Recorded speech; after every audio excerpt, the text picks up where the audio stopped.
Sir, ಇವತ್ತಿನ ಕಾರ್ಯಕ್ರಮದಲ್ಲಿ ಸಾರ್ವಜನಿಕರಿಗೆ, ನಿಮ್ಮ ಕ್ಷೇತ್ರದ ಜನರಿಗೆ ಅನೇಕ ಕುತೂಹಲಕಾರಿ ಪ್ರಶ್ನೆಗಳು ನಿಮ್ಮ ಬಗ್ಗೆ ಇರುತ್ತೆ. ಸೊ ಆ ಒಂದು ಕುತೂಹಲಕಾರಿ ಪ್ರಶ್ನೆಗಳನ್ನು ಮುಂದೆ ಇಡುವಂಥ ಪ್ರಯತ್ನಗಳನ್ನು ಮಾಡ್ತೀನಿ.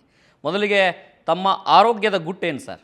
ನಾನು ಪ್ರತಿನಿತ್ಯ ಮನೆ ಆಹಾರ ಸೇವಿಸೋಕ್ಕೆ ಪ್ರಯತ್ನ ಮಾಡ್ತಾಯಿದ್ದೀನಿ. ಅನಿವಾರ್ಯ ಕಾರಣಗಳಲ್ಲಿ ಹೊರಗಡೆ ಸೇವಿಸಬೇಕಾಗ್ತದೆ. ಅದ್ರ ಜೊತೆಲಿ ಒಂದು ಪೌಷ್ಟಿಕ ಆಹಾರ ಇದೆಲ್ಲದನ್ನು ಕೂಡ ಸಮತೋಲನವಾಗಿ ತಗೊಳ್ಳಿಕ್ಕೆ ಪ್ರಯತ್ನವನ್ನು ಮಾಡ್ತಾಯಿದ್ದೀವಿ. ಈಗಿನ ಎಲ್ಲ ಆರೋಗ್ಯದ ದೃಷ್ಟಿಯಿಂದ ಸಾಕಷ್ಟು ಒಂದು ಆಲೋಚನೆ ಇಟ್ಕೊಂಡು ಜೊತೆಗೆ ಒಂದು ಸ್ವಲ್ಪ ವಾಕ್ ಮಾಡ್ತಕ್ಕಂಥದ್ದು, ಸ್ವಲ್ಪ ಎಕ್ಸಸೈಸ್ ಬೆಳಗ್ಗೆ ಮಾಡ್ತಕ್ಕಂಥದ್ದು ಪ್ರಯತ್ನ ಮಾಡ್ತೀವಿ. ನಿಮ್ಮ ದಿನದ ಸಮಯ ಯಾವ ರೀತಿ ಕಳಿತೀರಿ ಸರ್ ನೀವು? ಈಗ ಬೆಳಗ್ಗೆ ನಮ್ಮದು 6-7 ಗಂಟೆಯಿಂದ ಪ್ರಾರಂಭ ಆದರೆ ನಂತರ ರಾತ್ರಿ 12-1 ಗಂಟೆವರೆಗೂ ಜನಗಳ ಜೊತೆನೇ ಇರ್ತೇವೆ. ಬೇರೆ ಯಾವುದೂ ನಾವು ಆಲೋಚನೆಗಳಿರಲ್ಲ. ಮೊದಲಿಂದನೂ ಕೂಡ ಜನಗಳ ಅವ್ರದ್ದು ಎಲ್ಲ ಅವ್ರದ್ದೆಲ್ಲ ಸಮಸ್ಯೆಗಳನ್ನ ಕೇಳಿ ಅದಕ್ಕೆ ಪರಿಹಾರ ಕಂಡಿಡ್ಕೊಂಡ ನಂತರನೇ ನಾವು ವಿಶ್ರಾಂತಿಗೆ ಹೋಗ್ತಕ್ಕಂಥದ್ದನ್ನ ಪ್ರತಿದಿನ ರೂಢಿ ಮಾಡ್ಕೊಂಡಿದ್ದೇವೆ. ಸುರೇಶ್ ಬಾಬು ಅವರ ವಿಶೇಷ ಹವ್ಯಾಸಗಳೇನಾದ್ರು ಇದೆಯಾ? ನಂದೇನಿಲ್ಲ, ನಾವು ಜನಗಳ ಜೊತೆ ಯಾವಾಗಲೂ ಕೂಡ ಚಿಕ್ಕ ವಯಸ್ಸಿಗೆ ರಾಜಕೀಯಕ್ಕೆ ಬಂದಿದ್ದರಿಂದ ಇವತ್ತು ಜನಗಳ ಜೊತೆಯಲ್ಲೇ ಒಡನಾಟ ಇಟ್ಕೊಂಡು ನಾವಿವತ್ತು ಅದೇ ಒಂದು ವೃತ್ತಿಯಾಗಿ ಮಾಡಿಕೊಂಡು ಇವತ್ತು ಸೇವೆನೇ ಒಂದು ಪ್ರವೃತ್ತಿನ ಮಾಡಿಕೊಂಡು ಹವ್ಯಾಸಗಳಂದ್ರೆ ಹಾಡು ಕೇಳುವಂಥದ್ದು ಅದೆಲ್ಲ ಮಾಡ್ತೀವಿ. ಖಂಡಿತ ಹಳೆಯ ಹಾಡುಗಳನ್ನ ಕೇಳ್ತಕ್ಕಂಥದ್ದು ಯಾವಾಗಲೂ ಜರ್ನಿ ಫ್ರೆಂಡೇ ಅದು. ನಮಗೆ ಪ್ರಯಾಣ ಮಾಡಬೇಕಾದ್ರೆ ಹಳೇ ಹಿಂದಿ ಹಾಡುಗಳಿರ್ಬೋದು, ಕನ್ನಡ ಹಾಡುಗಳನ್ನ ಎಲ್ಲದನ್ನೂ ಕೂಡ ಕಿಶೋರ್ ಕುಮಾರ್, ಲತಾ ಮಂಗೇಶ್ಕರ್ ಎಲ್ಲರ ಹಾಡುಗಳು, ಜೊತೆಗೆ ನಮ್ಮ ರಾಜ್ಕುಮಾರ್ ಅವರ ಹಾಡುಗಳು, ಮತ್ತು PB ಶ್ರೀನಿವಾಸ್ ಅವರು, ನಾವೆಲ್ಲ ಕರೆಸಿದ್ದು ಉಂಟು ನಮ್ಮ ಕ್ಷೇತ್ರಕ್ಕೆ PB ಶ್ರೀನಿವಾಸ್ ಇವ್ರನ್ನೆಲ್ಲ. ಅದರಿಂದ ಆ ಹವ್ಯಾಸಗಳಿದೆ.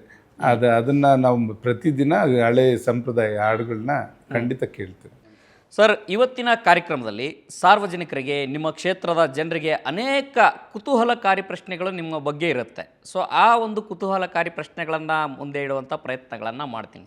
ಮೊದಲಿಗೆ ತಮ್ಮ ಆರೋಗ್ಯದ ಗುಟ್ಟೇನು ಸರ್? ನಾನು ಪ್ರತಿನಿತ್ಯ ಮನೆ ಆಹಾರ ಸೇವಿಸೋಕ್ಕೆ ಪ್ರಯತ್ನ ಮಾಡ್ತಾಯಿದ್ದೀನಿ. ಅನಿವಾರ್ಯ ಕಾರಣಗಳಲ್ಲಿ ಹೊರಗಡೆ ಸೇವಿಸಬೇಕಾಗ್ತದೆ. ಅದ್ರ ಜೊತೆಲಿ ಒಂದು ಪೌಷ್ಟಿಕ ಆಹಾರ ಇದೆಲ್ಲದನ್ನು ಕೂಡ ಸಮತೋಲನವಾಗಿ ತಗೊಳ್ಳಿಕ್ಕೆ ಪ್ರಯತ್ನವನ್ನು ಮಾಡ್ತಾಯಿದ್ದೀವಿ. ಈಗಿನ ಎಲ್ಲ ಆರೋಗ್ಯದ ದೃಷ್ಟಿಯಿಂದ ಸಾಕಷ್ಟು ಒಂದು ಆಲೋಚನೆ ಇಟ್ಕೊಂಡು ಜೊತೆಗೆ ಒಂದು ಸ್ವಲ್ಪ ವಾಕ್ ಮಾಡ್ತಕ್ಕಂಥದ್ದು, ಸ್ವಲ್ಪ ಎಕ್ಸಸೈಸ್ ಬೆಳಗ್ಗೆ ಮಾಡ್ತಕ್ಕಂಥದ್ದು ಪ್ರಯತ್ನ ಮಾಡ್ತೀವಿ. ನಿಮ್ಮ ದಿನದ ಸಮಯ ಯಾವ ರೀತಿ ಕಳಿತೀರಿ ಸರ್ ನೀವು? ಈಗ ಬೆಳಗ್ಗೆ ನಮ್ಮದು 6-7 ಗಂಟೆಯಿಂದ ಪ್ರಾರಂಭ ಆದರೆ ನಂತರ ರಾತ್ರಿ 12-1 ಗಂಟೆವರೆಗೂ ಜನಗಳ ಜೊತೆನೇ ಇರ್ತೇವೆ. ಬೇರೆ ಯಾವುದೂ ನಾವು ಆಲೋಚನೆಗಳಿರಲ್ಲ. ಮೊದಲಿಂದನೂ ಕೂಡ ಜನಗಳ ಅವ್ರದ್ದು ಎಲ್ಲ ಅವ್ರದ್ದೆಲ್ಲ ಸಮಸ್ಯೆಗಳನ್ನ ಕೇಳಿ ಅದಕ್ಕೆ ಪರಿಹಾರ ಕಂಡಿಡ್ಕೊಂಡ ನಂತರನೇ ನಾವು ವಿಶ್ರಾಂತಿಗೆ ಹೋಗ್ತಕ್ಕಂಥದ್ದನ್ನ ಪ್ರತಿದಿನ ರೂಢಿ ಮಾಡ್ಕೊಂಡಿದ್ದೇವೆ. ಸುರೇಶ್ ಬಾಬು ಅವರ ವಿಶೇಷ ಹವ್ಯಾಸಗಳೇನಾದ್ರು ಇದೆಯಾ? ನಂದೇನಿಲ್ಲ, ನಾವು ಜನಗಳ ಜೊತೆ ಯಾವಾಗಲೂ ಕೂಡ ಚಿಕ್ಕ ವಯಸ್ಸಿಗೆ ರಾಜಕೀಯಕ್ಕೆ ಬಂದಿದ್ದರಿಂದ ಇವತ್ತು ಜನಗಳ ಜೊತೆಯಲ್ಲೇ ಒಡನಾಟ ಇಟ್ಕೊಂಡು ನಾವಿವತ್ತು ಅದೇ ಒಂದು ವೃತ್ತಿಯಾಗಿ ಮಾಡಿಕೊಂಡು ಇವತ್ತು ಸೇವೆನೇ ಒಂದು ಪ್ರವೃತ್ತಿನ ಮಾಡಿಕೊಂಡು ಹವ್ಯಾಸಗಳಂದ್ರೆ ಹಾಡು ಕೇಳುವಂಥದ್ದು ಅದೆಲ್ಲ ಮಾಡ್ತೀವಿ. ಖಂಡಿತ ಹಳೆಯ ಹಾಡುಗಳನ್ನ ಕೇಳ್ತಕ್ಕಂಥದ್ದು ಯಾವಾಗಲೂ ಜರ್ನಿ ಫ್ರೆಂಡೇ ಅದು. ನಮಗೆ ಪ್ರಯಾಣ ಮಾಡಬೇಕಾದ್ರೆ ಹಳೇ ಹಿಂದಿ ಹಾಡುಗಳಿರ್ಬೋದು, ಕನ್ನಡ ಹಾಡುಗಳನ್ನ ಎಲ್ಲದನ್ನೂ ಕೂಡ ಕಿಶೋರ್ ಕುಮಾರ್, ಲತಾ ಮಂಗೇಶ್ಕರ್ ಎಲ್ಲರ ಹಾಡುಗಳು, ಜೊತೆಗೆ ನಮ್ಮ ರಾಜ್ಕುಮಾರ್ ಅವರ ಹಾಡುಗಳು, ಮತ್ತು PB ಶ್ರೀನಿವಾಸ್ ಅವರು, ನಾವೆಲ್ಲ ಕರೆಸಿದ್ದು ಉಂಟು ನಮ್ಮ ಕ್ಷೇತ್ರಕ್ಕೆ PB ಶ್ರೀನಿವಾಸ್ ಇವ್ರನ್ನೆಲ್ಲ. ಅದರಿಂದ ಆ ಹವ್ಯಾಸಗಳಿದೆ.